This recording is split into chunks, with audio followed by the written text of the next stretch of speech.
নমস্কার। আচ্ছা, পৃথিবী কি আবার এক সুপার এল নিনোর দিকে এগোচ্ছে? একটা ভয়ঙ্কর পরিস্থিতি দিনের পর দিন আমরা ফেস করতে চলেছি। সেটা হচ্ছে সুপার এল নিনো। তাই আমি আবার বলছি, বর্তমানের যা পরিস্থিতি, আবহাওয়ার যা গতিবিধি, সেটা দেখে অনেকেরই ধারণা যে পৃথিবী আবার সুপার এল নিনোর দিকে এগোচ্ছে। এটা বিস্তারিতভাবে প্রত্যেকের জানা প্রয়োজন, সেই ব্যাপারেই আজকে আমার বক্তব্য।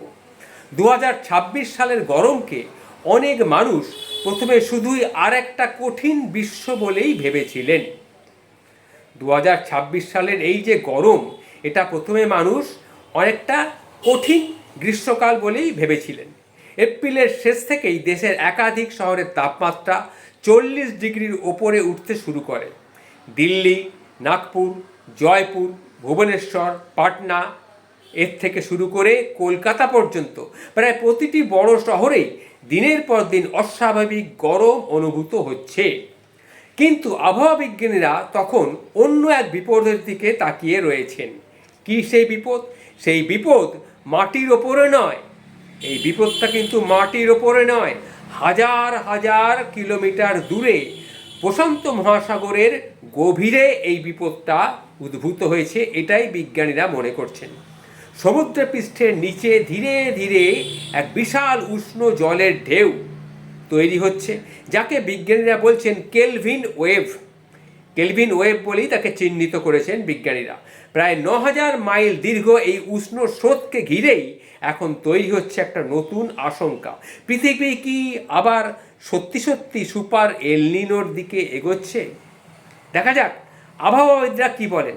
মার্কিন আবহাওয়া সংস্থা NOAA পর্যবেক্ষণ করেছেন এবং তাদের পর্যবেক্ষণ অনুযায়ী প্রশান্ত মহাসাগরের কিছু অংশে সমুদ্রের নিচের জল স্বাভাবিকের তুলনায় 7.5 ডিগ্রি সেলসিয়াস পর্যন্ত বেশি উষ্ণ হয়ে উঠছে। সাধারণ মানুষের কাছে এই সংখ্যাটা খুব একটা ছোট বলেই মনে হতে পারে, কিন্তু সমুদ্র বিজ্ঞানের দৃষ্টিতে এটি একটি অত্যন্ত বড় কিন্তু পরিবর্তন। কারণ সমুদ্রের তাপমাত্রা সামান্য বদলালেই তার প্রভাব বায়ুমণ্ডলে পড়ে, বাতাসের গতি প্রকৃতিতে পড়ে, মেঘের অবস্থান এবং বৃষ্টিপাতের ধরন বদলে দিতে পারে। তখন কয়েক হাজার কিলোমিটার জুড়ে সমুদ্রের গভীরে জমতে শুরু করে। তখন এই একটা অভিঘাত পৃথিবীর আবহাওয়াকে কিন্তু নাড়িয়ে দিতে পারে। এল নিনো এই শব্দটা বহু মানুষের কাছে এখন পরিচিত, কিন্তু এর কাজের ধরনটা কিন্তু মানুষের কাছে সম্পূর্ণ এখনও অনেকের কাছে অজানা। সাধারণ অবস্থায় প্রশান্ত মহাসাগরের পূর্ব দিকের জল তুলনামূলকভাবে ঠান্ডাই থাকে এবং পশ্চিম দিকে অর্থাৎ এশিয়ার কাছাকাছি অঞ্চলে গরম জল জমা হয়। এই ভারসাম্যের ওপরেই নির্ভর করে বায়ুপ্রবাহ এবং বৃষ্টির চক্র। কিন্তু কোনো কোনো বছর সেই ভারসাম্য ভেঙে যায়, গরম জল পূর্ব দিকে সরে যেতে শুরু করে এবং সমুদ্রের বিশাল একটা অংশ অস্বাভাবিকভাবে উষ্ণ হয়ে ওঠে। তখনই তৈরি হয় এল নিনোর পরিস্থিতি। এই যে পরিবর্তন, এই পরিবর্তন শুধু কি সমুদ্রের মধ্যেই সীমাবদ্ধ থাকে? এর প্রভাব দেখা যায় থাকে না, সমুদ্রের মধ্যেই কিন্তু সীমাবদ্ধ থাকে না। এর প্রভাব দেখা যায় ভারতীয় মৌসুমি বৃষ্টিতে, আফ্রিকার খরায়, অস্ট্রেলিয়ার দাবানলে, দক্ষিণ আমেরিকার অতিবৃষ্টিতে এবং বিশ্বের বিভিন্ন অঞ্চলের খাদ্য উৎপাদনে। 1997-98 সালের ভয়াবহ এল নিনোকে এখনও আধুনিক ইতিহাসের সবচেয়ে শক্তিশালী ঘটনার মধ্যে একটি বলে ধরা হয়ে থাকে। সেই সময় বিশ্বজুড়ে 24,000 মানুষের মৃত্যু হয়েছিল। বিভিন্ন আন্তর্জাতিক গবেষণায় এর উল্লেখ রয়েছে। ইন্দোনেশিয়ায় ভয়াবহ দাবানল ছড়িয়ে পড়েছিল, পেরুতে বন্যা হয়ে গিয়েছিল, আফ্রিকার একাধিক দেশে খাদ্য সংকট দেখা দিয়েছিল, গোটা বিশ্ব অর্থনীতির বিপুল পরিমাণে ক্ষতি হয়েছিল এবং হাজার হাজার কোটি ডলার সেই ক্ষতির পরিমাণ। এখন বিজ্ঞানীরা কি বলছেন? এখন বিজ্ঞানীরা বলছেন বর্তমান পরিস্থিতিতে সেই সময়ের সঙ্গে কিন্তু ভয়ঙ্কর একটা মিল দেখা যাচ্ছে। ব্রিটিশ আবহাওয়া বিশেষজ্ঞ বলেছেন যে 2026 সালের শেষ দিকে একটি শক্তিশালী এল নিনো যদি তৈরি হয়, তাহলে 2027 সালের এই নতুন বৈশ্বিক উষ্ণতার রেকর্ড সৃষ্টি হতে পারে। কারণ পৃথিবী এখন আর 1997 সালের অবস্থায় নেই। গত কয়েক দশকে জলবায়ু বিশাল পরিবর্তন হয়েছে, আগের থেকে অনেক উষ্ণতা বেড়ে গেছে। তার উপরে যদি একটি শক্তিশালী এল নিনো যোগ হয়, তাহলে গরম, আর্দ্রতা এবং চরম আবহাওয়ার মাত্রা ভীষণভাবে তীব্র আকারে দেখা দিতে পারে। আর ভারতের জন্য এই পরিস্থিতি কিন্তু ভীষণভাবে গুরুত্বপূর্ণ, কারণ দেশের প্রায় অর্ধেক কৃষিজমি এখনও সরাসরি বর্ষার জলের উপরেই নির্ভরশীল। ভারতীয় অর্থনীতির বড় অংশ শহর কেন্দ্রিক হলেও গ্রামীণ বাজার, কৃষি উৎপাদন এবং সামাজিক সরবরাহ এখনও কিন্তু মৌসুমি বৃষ্টির সঙ্গে ভীষণভাবে যুক্ত। জুন থেকে সেপ্টেম্বর দক্ষিণ পশ্চিম মৌসুমি বৃষ্টি দেশের বার্ষিক বৃষ্টিপাতের প্রায় 70% এনে দেয়।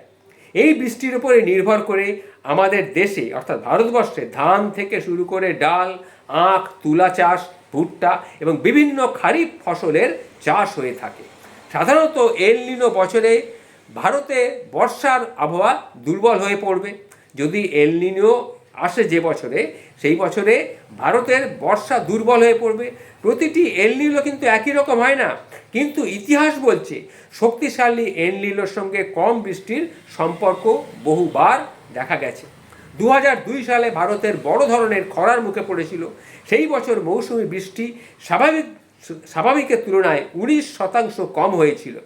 কৃষি উৎপাদনও খুব বড় ধাক্কা লেগেছিল। 2009 সালেও একই ধরনের পরিস্থিতি তৈরি হয়েছিল। এবারের আশঙ্কা শুধু কিন্তু বৃষ্টি কম নয়। বিজ্ঞানীরা কি বলছেন? বিজ্ঞানীরা বলছেন ভারতের এল নিনো আরও একটা অনিয়মিত আচরণ করতে পারে। কোথাও দীর্ঘ সময়ের বৃষ্টি না হয়ে হঠাৎ কয়েকদিনের অতি বৃষ্টি হতে পারে। আবার অন্যদিকে খরা, অন্যদিকে বন্যা, এই দুটোও দেখা দিতে পারে। দুটো বিপরীত পরিস্থিতির দেখা দিতে পারে মৌসুমীর সময়। এর ফলে কৃষকদের পরিকল্পনা কিন্তু আরও কঠিন হয়ে পড়বে। ভারতের আবহাওয়া দপ্তরের প্রাথমিক বিশ্লেষণেও সতর্কতার সুর কিন্তু শোনা যাচ্ছে। যদিও বর্ষা দীর্ঘমেয়াদী পূর্বাভাস নিয়মিত বদলাতে পারে, তবুও একাধিক আন্তর্জাতিক আবহাওয়া মডেল ইতিমধ্যেই প্রশান্ত মহাসাগরের এই অস্বাভাবিক উষ্ণতার দিকে কিন্তু নজর রাখছে। ফলে 2026 সালের দ্বিতীয়ার্ধে এর প্রভাব স্পষ্ট থেকে স্পষ্টতর বলেই মনে হচ্ছে। এই পরিস্থিতির সবচেয়ে অভিঘাত যেটা পড়বে সেটা হচ্ছে কৃষিক্ষেত্রে। ধান চাষের জন্য নিয়মিত এবং পর্যাপ্ত বৃষ্টির প্রয়োজন। যদি বর্ষা দেরিতে আসে বা মাঝপথে দুর্বল হয়ে যায়, তাহলে বীজ নষ্ট হবে। অনেক কৃষক আবার নতুন করে বীজ বপন করতে হতে পারে। এতে উৎপাদনের খরচ বাড়বে, সেচের খরচ বাড়বে, ডিজেলের ব্যবহার বাড়বে। ইতিমধ্যেই ভারতের বহু রাজ্যে ভূগর্ভস্থ জলের স্তর কিন্তু অনেক নিচে নেমে গেছে। পাঞ্জাব, হরিয়ানা, মহারাষ্ট্র, কর্ণাটক, তেলেঙ্গানা বহু জায়গায় নতুন করে জল সংকট বড় আকারে দেখা দিতে শুরু করেছে। গ্রামের অর্থনীতির উপরে ভীষণভাবে প্রভাব পড়ছে। একটি খারাপ বর্ষা শুধু কৃষকের ক্ষতি করে না, তার প্রভাব পড়ে কৃষি শ্রমিক, ছোট ব্যবসায়ী, স্থানীয় পরিবহন, বাজার এবং গ্রামের ক্রয় ক্ষমতার ওপরেও। একটি গ্রামের ফসল ভালো হলে সেই গ্রামের দোকানের অন্যান্য ব্যবসা, নির্মাণ কাজ সব ক্ষেত্রেই একটা চলাচল বেড়ে যায়। কিন্তু ফসল খারাপ হলে অর্থনৈতিক চক্র ধীরে ধীরে কিন্তু ঘুরতে শুরু করে। খাদ্যদ্রব্যের দামও এই পরিস্থিতিতে একটা বিশাল বিষয় হয়ে উঠতে পারে। ভারতের খাদ্য মূল্য বৃদ্ধি সাধারণত সাধারণ মানুষের জীবনে সরাসরি প্রভাব ফেলে। যদি ধান, ডাল বা সবজির উৎপাদন কমে যায়, তাহলে বাজার দর দ্রুত বেড়ে যাবে। ফলে বহু জায়গায় দুর্বল বর্ষার পরে খাদ্যদ্রব্যের মূল্য বৃদ্ধি শহর এবং গ্রাম দুটোকেই সমানভাবে প্রভাবিত করবে। বিশেষ করে নিম্ন মধ্যবিত্ত পরিবারের মাসিক খরচ এর প্রভাব প্রচণ্ডভাবে বেশি করে দেখা দেবে। পুরো ছবিটা কিন্তু এখনো পর্যন্ত আমাদের কাছে অন্ধকার নয়। পুরো ছবিটা কিন্তু আমাদের কাছে এখনো স্পষ্ট নয়, একটু অন্ধকারই রয়েছে, তবে পুরোপুরি অন্ধকারে নয়। গত 2 দশকে ভারত কৃষি এবং জল ব্যবস্থায় কিছু উন্নতি করেছে। বহু এলাকায় তার খরা এখন আমরা সামলে নিতে পারছি, কিন্তু তবুও আগের তুলনায় বিপদের আগাম কিন্তু নেওয়া দরকার, তার প্রস্তুতি নেওয়া দরকার। বর্তমান পরিস্থিতিকে হালকা করে দেখার কিন্তু কোনো সুযোগ নেই। সুপার এল নিনো এক সময় তৈরি হয়েছে যখন পৃথিবীর আগের রেকর্ড উষ্ণতার মধ্যে দিয়ে যাচ্ছে। 2023-2024 সালকে বিশ্বের উষ্ণতম বছরের তালিকায় কিন্তু রাখা হয়েছে। সমুদ্রের গড় তাপমাত্রা বহু জায়গায় ইতিহাসের সর্বোচ্চ স্তরে কিন্তু পৌঁছে গেছে। অর্থাৎ পৃথিবীর জলবায়ু ব্যবস্থার উপরে অতিরিক্ত চাপ আগে থেকেই কিন্তু তৈরি হয়ে রয়েছে। এই অতিরিক্ত চাপের স্পষ্ট প্রভাব এখন শহরের সাধারণ জীবনেও পড়ছে। অত্যন্ত গরম বাড়ছে, স্বাস্থ্য ঝুঁকি বাড়ছে, বিদ্যুতের অতিরিক্ত ব্যবহার বাড়ছে, জলের সংকট তৈরি হচ্ছে, কাজের সময় কমে যাচ্ছে। ভারতের একাধিক রাজ্যে গত কয়েক বছরে তাপপ্রবাহের সময় বাইরের কাজ সীমিত করা হয়েছে। আর নির্মাণ শ্রমিক, রাস্তার বিক্রেতা বা ডেলিভারি কর্মী বা কৃষি শ্রমিক যারা দিনের বড় অংশ খোলা আকাশের নিচে কাটান, তাদের পরিস্থিতি সবচেয়ে কিন্তু কঠিন থেকে কঠিনতর হতে যাচ্ছে। বিশ্ব আবহাওয়া সংস্থার হিসাব অনুযায়ী এই যুগে, শিল্পের এই যুগে অত্যন্ত প্রভাব পড়বে। এই সামান্য গড় যদি বৃদ্ধি পায়, উষ্ণতা যদি বৃদ্ধি পায়, তাহলে অস্বাভাবিক বৃষ্টি বা খরা দুটোই দেখা দিতে পারে। আর সমুদ্রের উষ্ণতাও বৃদ্ধি পাতে পারে, সমুদ্রের জলের উষ্ণতাও বৃদ্ধি পেতে পারে। অনেক শহরে রাতের তাপমাত্রাও আগের মতো কিন্তু কমছে না, ফলে মানুষের দিনের পাশাপাশি রাতেও আরামে যেটু ঘুমাবে সে সুযোগও চলে যাচ্ছে। সমুদ্রের উষ্ণতা বৃদ্ধির বিষয়টি এখন বড় উদ্বেগের বিষয়। সাধারণভাবে সমুদ্র পৃথিবীর অতিরিক্ত তাপের একটি বড় অংশ শোষণ করে নেয়, কিন্তু যখন সেই সমুদ্রই অস্বাভাবিকভাবে উষ্ণ হতে শুরু করে, তখন বায়ুমণ্ডলে তার বেশি আর্দ্রতা জমা হয়। তার ফলেই হঠাৎ প্রবল বৃষ্টি, হঠাৎ ঘূর্ণিঝড় বা হঠাৎ দীর্ঘস্থায়ী একটা গরম পরিস্থিতি তৈরি হয়। ভারত মহাসাগর এবং বঙ্গোপসাগরের তাপমাত্রাও এখন বিজ্ঞানীদের নজরে রয়েছে।